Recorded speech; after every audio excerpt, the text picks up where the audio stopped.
당신은 오늘도 기도했습니다. 하나님을 믿는다고 고백했습니다. 그런데 마음 한쪽이 여전히 불안합니다. 왜 그럴까요? 믿음이 부족한 걸까요? 아니면 내가 뭔가 잘못하고 있는 걸까요? 많은 신앙인들이 이 질문 앞에서 침묵합니다. 교회에서는 말하기 어렵습니다. 믿음이 있으면 평안해야 한다고 배웠으니까요. 그래서 불안을 느끼는 자신을 숨깁니다. 혼자 버팁니다. 스스로를 정죄합니다. 하지만 성경은 놀라운 진실을 보여줍니다. 믿음과 불안은 동시에 존재할 수 있습니다. 아니, 존재해 왔습니다. 성경 속 가장 위대한 믿음의 사람들조차 불안을 경험했습니다. 다윗은 시편에서 내가 언제까지 근심하며 마음속으로 번민하겠나이까라고 고백했습니다. 예수님의 제자들은 풍랑 앞에서 두려워 떨었습니다. 심지어 예수님도 십자가를 앞두고 내 마음이 매우 고민하여 죽게 되었다고 말씀하셨습니다. 이것은 믿음의 실패가 아닙니다. 믿음의 현실입니다. 불안은 당신이 약해서가 아닙니다. 당신이 인간이기 때문입니다. 그리고 하나님은 이미 알고 계십니다.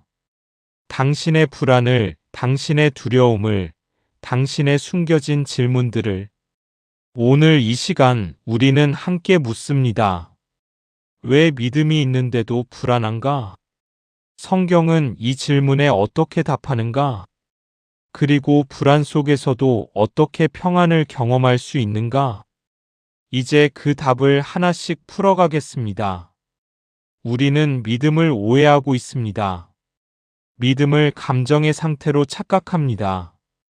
평안함, 확신, 기쁨이 항상 있어야 한다고 생각합니다.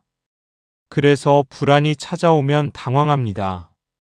내 믿음에 문제가 있나 싶습니다. 하지만 성경은 다르게 말합니다. 믿음은 감정이 아닙니다. 믿음은 관계입니다. 하나님과의 연결입니다. 그 관계 안에서 우리는 여전히 인간입니다. 감정을 느끼고 두려워하고 의심하는 존재입니다. 시편 13편을 보십시오. 다윗은 이렇게 기도합니다. 여호와여, 어느 때까지니이까 나를 영원히 잊으시나이까. 이것은 믿음의 기도입니다. 동시에 불안의 고백입니다. 다윗은 하나님을 신뢰했습니다. 하지만 상황은 답답했습니다. 마음은 불안했습니다.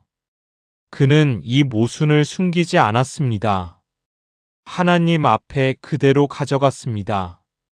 이것이 진짜 믿음입니다. 마가복음 9장에는 더 놀라운 장면이 나옵니다. 귀신 들린 아들을 둔 아버지가 예수님께 옵니다. 예수님이 말씀하십니다. 할 수 있거든이 무슨 말이냐? 믿는 자에게는 능히 하지 못할 일이 없느니라. 그러자 아버지가 대답합니다. 내가 믿나이다. 나의 믿음 없는 것을 도와주소서. 이 고백을 보십시오. 믿음과 불신이 동시에 있습니다. 확신과 의심이 공존합니다. 그런데 예수님은 이것을 책망하지 않으셨습니다. 오히려 이 정직한 고백을 받으셨습니다. 그리고 아이를 고치셨습니다. 여기에 핵심이 있습니다. 불안은 믿음을 무효화하지 않습니다. 불안은 단지 당신이 아직 완전하지 않다는 증거입니다. 그리고 그것은 괜찮습니다. 하나님은 완전함을 요구하지 않으십니다. 하나님은 정직함을 원하십니다. 불안을 숨기고 강한 척하는 것보다 불안을 인정하고 하나님께 나아오는 것이 더 큰 믿음입니다. 왜 우리는 불안할까요? 첫째, 우리는 제한된 존재이기 때문입니다. 미래를 알 수 없습니다. 통제할 수 없습니다. 이것은 인간의 본질입니다. 하나님만이 전지하시고 전능하십니다. 우리는 아닙니다. 그래서 불확실성 앞에서 우리는 흔들립니다. 둘째, 우리는 사랑하기 때문입니다. 가족이 걱정됩니다. 미래가 염려됩니다. 이것은 무책임이 아닙니다. 이것은 사랑의 표현입니다. 예수님도 예루살렘을 보고 우셨습니다. 나사로의 무덤 앞에서 눈물 흘리셨습니다. 사랑하면 아픕니다. 사랑하면 걱정됩니다. 셋째, 우리는 아직 완성되지 않았기 때문입니다. 바울은 로마서 8장에서 이렇게 말합니다. 피조물이 다 이제까지 함께 탄식하며 함께 고통을 겪고 있는 것을 우리가 아나니 이 세상은 아직 회복되지 않았습니다. 우리 안에도 아직 연약함이 남아 있습니다. 영광의 그날까지 우리는 과정 중에 있습니다. 그러니 불안이 있는 것은 당연합니다. 문제는 불안 자체가 아닙니다. 문제는 불안을 어떻게 다루느냐입니다. 많은 사람들이 불안을 제거하려 합니다. 긍정적으로 생각하고 부인하고 억누릅니다. 하지만 성경은 다른 길을 제시합니다. 불안을 하나님께 가져오라고 말합니다. 빌립보서 4장 6절에서 7절입니다. 아무것도 염려하지 말고 다만 모든 일에 기도와 간구로 너희 구할 것을 감사함으로 하나님께 아뢰라.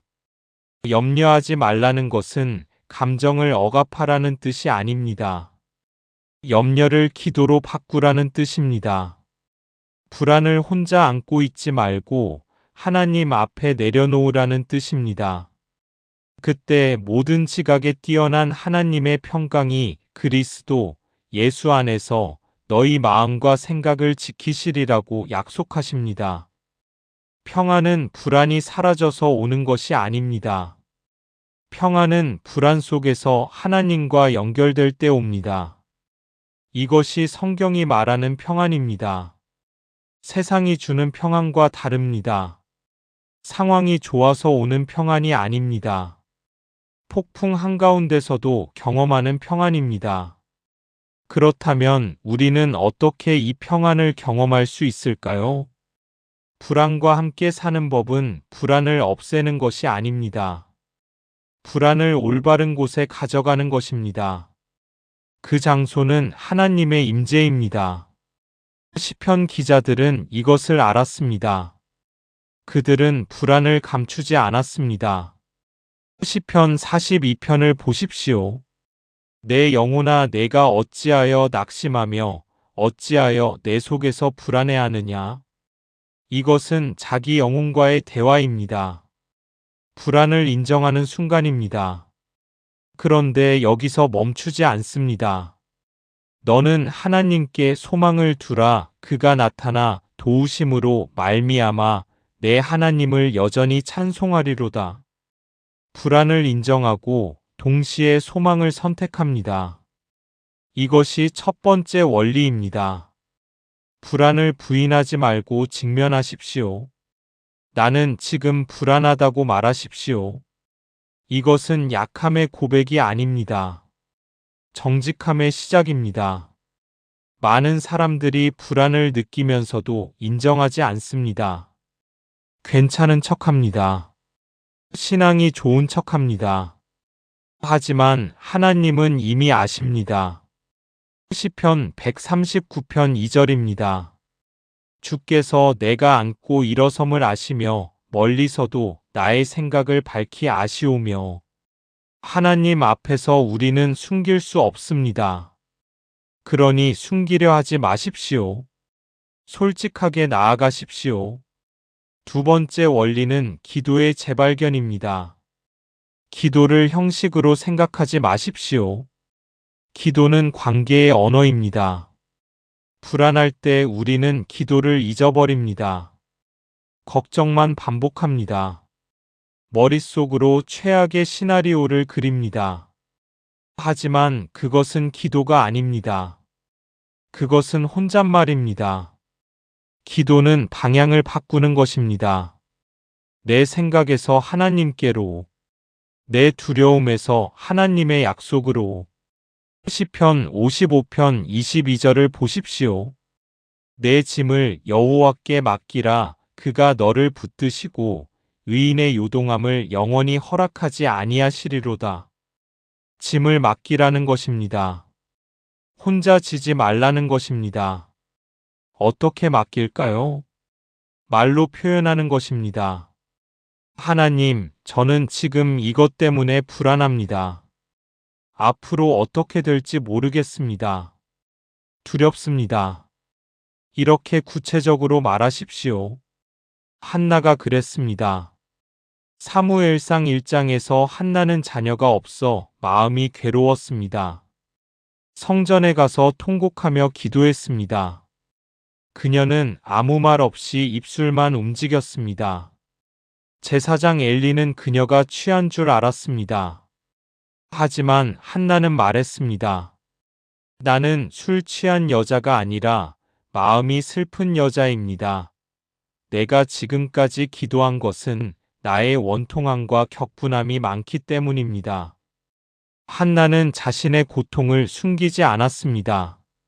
하나님 앞에 쏟아냈습니다. 그리고 성경은 말합니다.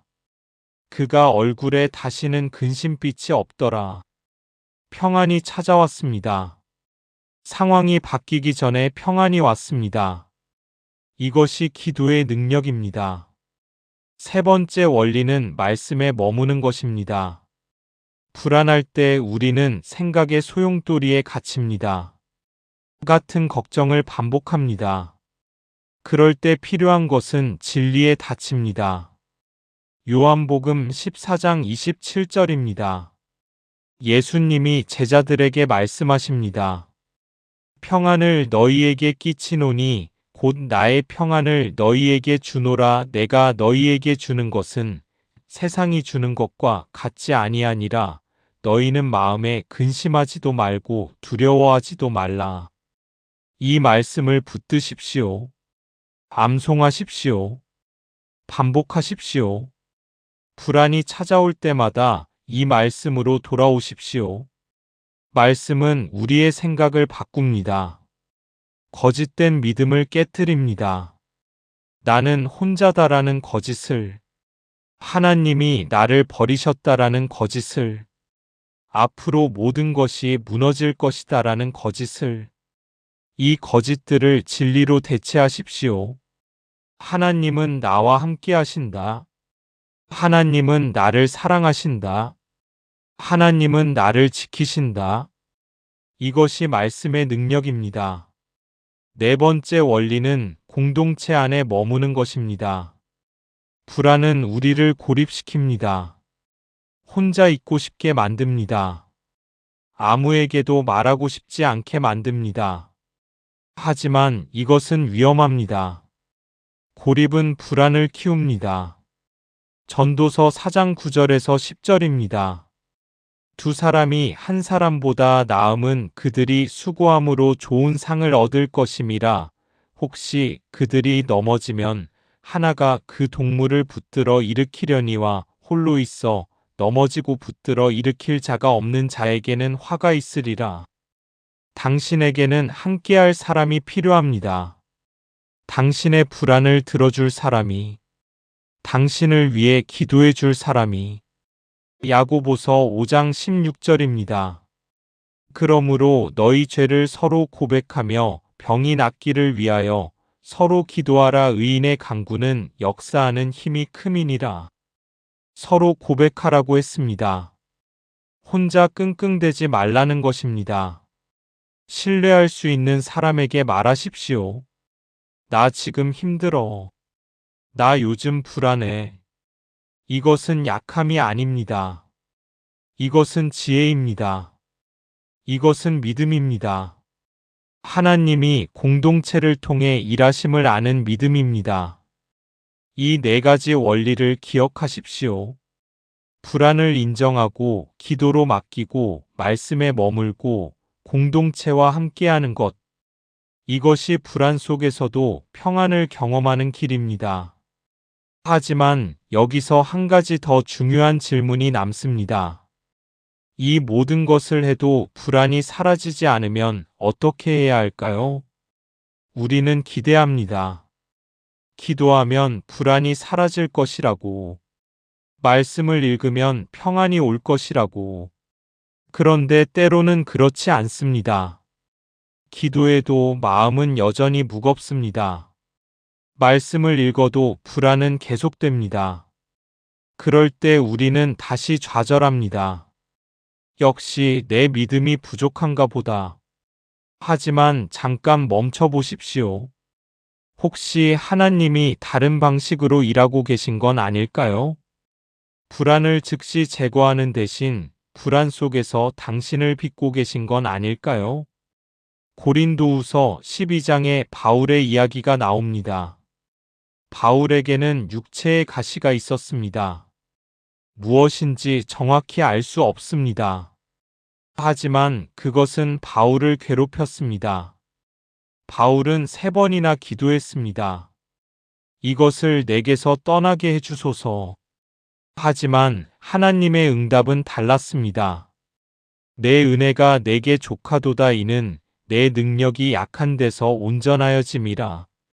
하나님은 가시를 제거하지 않으셨습니다. 대신 은혜를 주셨습니다. 바울은 이렇게 고백합니다. 그러므로 도리어 크게 기뻐함으로 나의 여러 약한 것들에 대하여 자랑하리니 이는 그리스도의 능력이 내게 머물게 하려 함이라.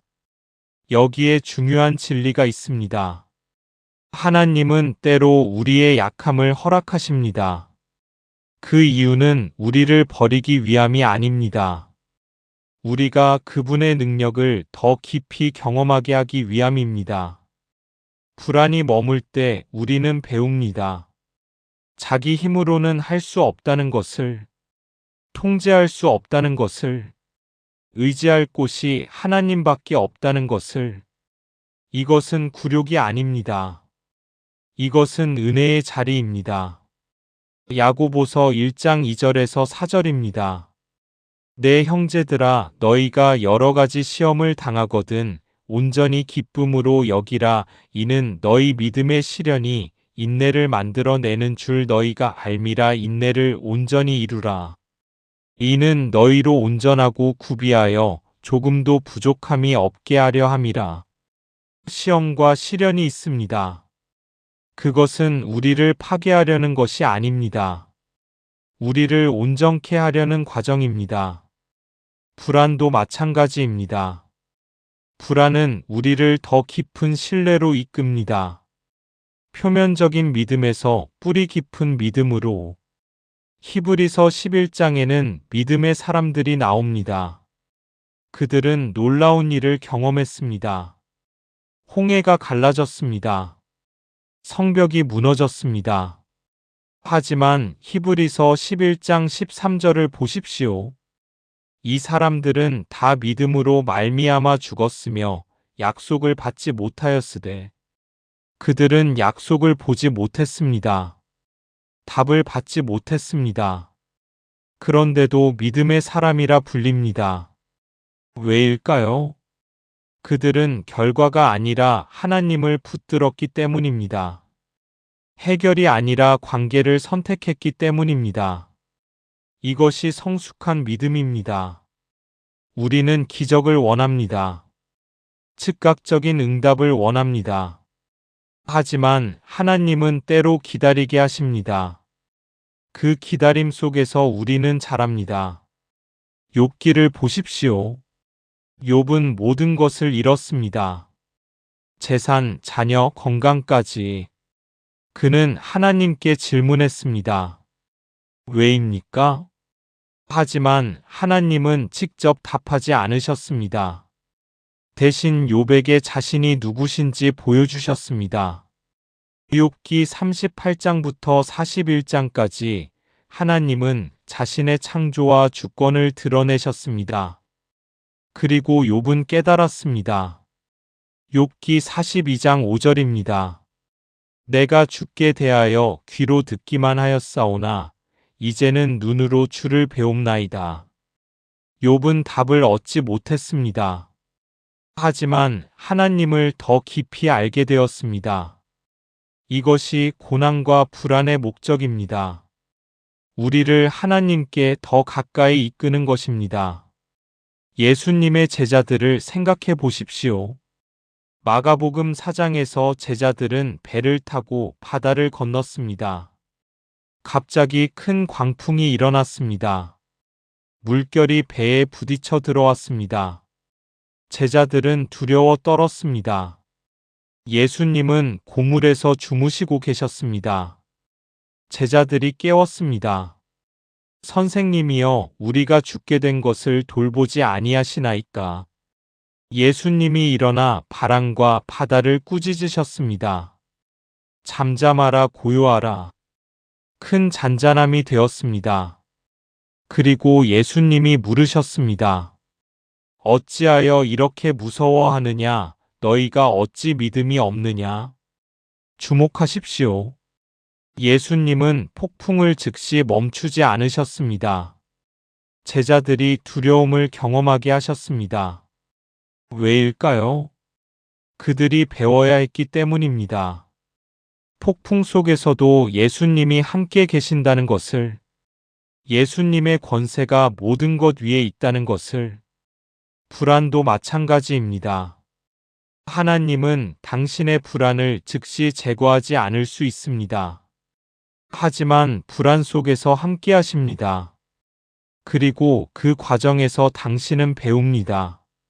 하나님이 누구신지를, 하나님의 신실하심을, 하나님의 충분하심을. 로마서 5장 3절에서 5절입니다. 우리가 환난 중에도 즐거워하나니 이는 환난은 인내를, 인내는 연단을, 연단은 소망을 이루는 줄 알미로다. 소망이 우리를 부끄럽게 하지 아니함은 우리에게 주신 성령으로 말미암아 하나님의 사랑이 우리 마음에 부음받음이니. 환난이 소망으로 이어집니다. 불안이 성장의 통로가 됩니다. 이것은 이론이 아닙니다. 이것은 수많은 신앙인들이 경험한 진리입니다. 불안 속에서 하나님을 더 깊이 만났던 사람들의 간증입니다. 당신의 불안은 헛되지 않습니다. 하나님은 그것조차 사용하십니다. 당신을 빚으시고 깊게 하시고 경고케 하십니다. 그렇다면 이제 우리는 무엇을 해야 할까요? 우리는 지금까지 중요한 진리들을 살펴봤습니다.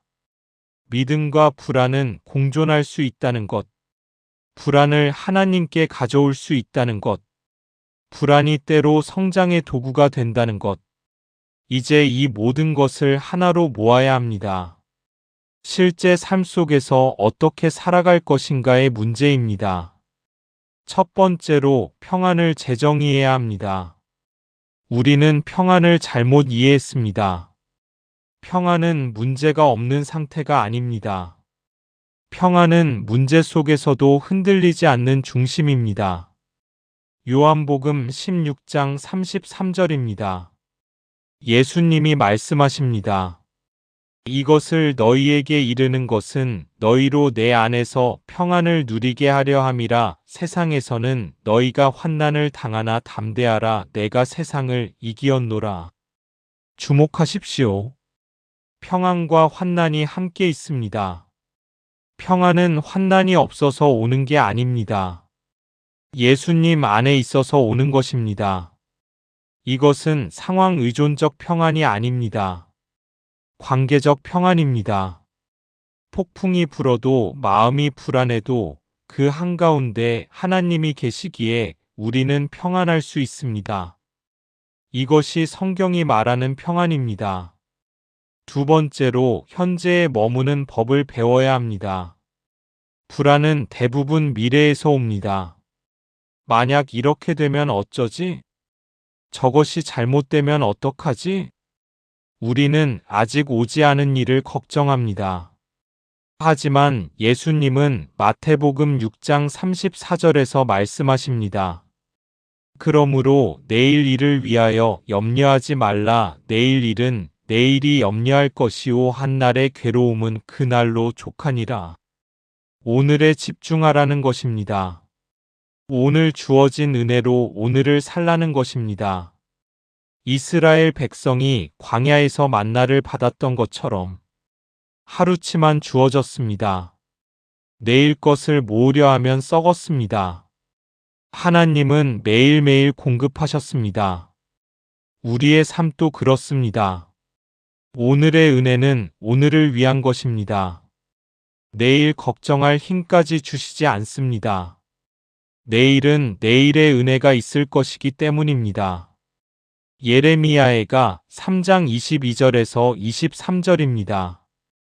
여호와의 인자와 긍휼이 무궁하심으로 우리가 진멸되지 아니함이니이다. 이것들이 아침마다 새로우니 주의 성실하심이 크시도소이다. 아침마다 새롭습니다. 매일 새로운 긍휼입니다. 오늘 하나님이 함께 하신다면 내일도 함께 하실 것입니다. 이것을 믿고 오늘을 사십시오. 세 번째로 감사를 선택해야 합니다. 이것은 억지로 긍정하라는 말이 아닙니다. 감사는 현실 부인이 아닙니다. 감사는 현실 너머를 보는 것입니다. 데살로니가전서 5장 18절입니다. 범사에 감사하라. 이것이 그리스도 예수 안에서 너희를 향하신 하나님의 뜻이니라. 범사에 감사하라고 했습니다. 모든 상황에 대해서가 아닙니다. 모든 상황 속에서입니다. 불안한 상황 자체에 감사할 필요는 없습니다. 하지만 그 상황 속에서도 하나님이 여전히 신실하심에 감사할 수 있습니다. 여전히 생명이 있음에 감사할 수 있습니다. 여전히 사랑하는 사람들이 있음에 감사할 수 있습니다. 감사는 관점을 바꿉니다. 문제에만 집중하던 눈이 은혜를 보게 됩니다. 다윗은 사울에게 쫓겨 도망 다녔습니다. 목숨이 위태로웠습니다. 하지만 시편 34편 1절에서 그는 노래합니다. 내가 여호와를 항상 송축하며 그를 송축함이 내 입에 항상 있으리로다. 항상 송축한다고 했습니다. 상황이 좋을 때만이 아닙니다. 어려울 때도 불안할 때도 항상입니다. 이것이 믿음입니다. 네 번째로 작은 순종을 실천해야 합니다. 불안할 때 우리는 무기력해집니다. 아무것도 하고 싶지 않습니다. 하지만 그럴 때일수록 움직여야 합니다. 작은 것이라도 순종해야 합니다. 야고보서 2장 17절입니다. 이와 같이 행함이 없는 믿음은 그 자체가 죽은 것이라. 믿음은 행동으로 나타납니다. 불안해도 기도할 수 있습니다. 불안해도 말씀을 읽을 수 있습니다. 불안해도 예배에 나갈 수 있습니다. 불안해도 누군가를 섬길 수 있습니다. 감정이 따라오지 않아도 괜찮습니다. 순종은 감정에 달린 게 아닙니다. 순종은 의지의 선택입니다. 한 걸음씩 나아가십시오. 하나님은 그 작은 순종을 보십니다. 그리고 그 순종 위에 은혜를 부으십니다. 다섯 번째로 영원한 관점을 가져야 합니다. 우리가 보는 것은 일시적입니다. 하지만 보이지 않는 것은 영원합니다. 고린도후서 4장 17절에서 18절입니다. 우리가 잠시 받는 환난에 경한 것이 지극히 크고 영원한 영광에 중한 것을 우리에게 이루게 함이니 우리가 주목하는 것은 보이는 것이 아니요 보이지 않는 것이니 보이는 것은 잠깐이요 보이지 않는 것은 영원함이라. 지금의 불안은 잠깐입니다. 영원과 비교하면 한순간입니다.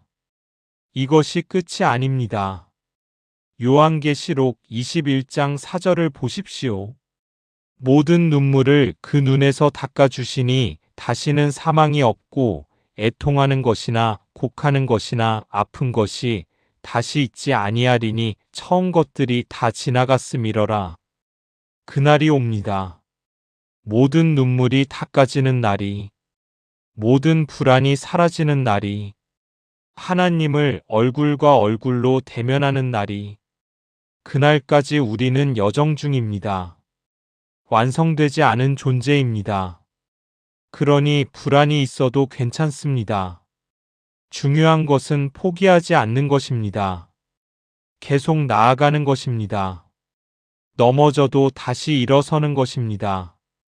빌립보서 1장 6절입니다. 너희 안에서 착한 일을 시작하신 이가 그리스도 예수의 날까지 이루실 줄을 우리는 확신하노라. 하나님이 시작하셨습니다. 하나님이 완성하실 것입니다. 당신의 불안도 연약함도 모든 것을 아시고도 당신을 부르셨습니다. 그리고 끝까지 책임지실 것입니다. 이것이 우리의 소망입니다. 당신은 혼자가 아닙니다. 불안 속에서도 하나님은 함께 하십니다. 넘어져도 붙들어 주십니다. 길을 잃어도 인도하십니다. 이것을 믿으십시오. 그리고 한 걸음씩 나아가십시오. 우리는 오늘 중요한 여정을 함께 했습니다. 믿음과 불안이 공존할 수 있다는 진리. 불안은 믿음의 실패가 아니라는 것. 하나님은 불안한 당신을 거절하지 않으신다는 것. 이 메시지가 당신에게 위로가 되길 바랍니다. 당신은 이상하지 않습니다. 약하지 않습니다. 당신은 정직한 사람입니다. 하나님 앞에 있는 그대로 나아오는 용기 있는 사람입니다. 성경의 위대한 믿음의 사람들도 당신과 같았습니다. 그들도 불안했고 두려워했고 의심했습니다. 하지만 그들은 포기하지 않았습니다.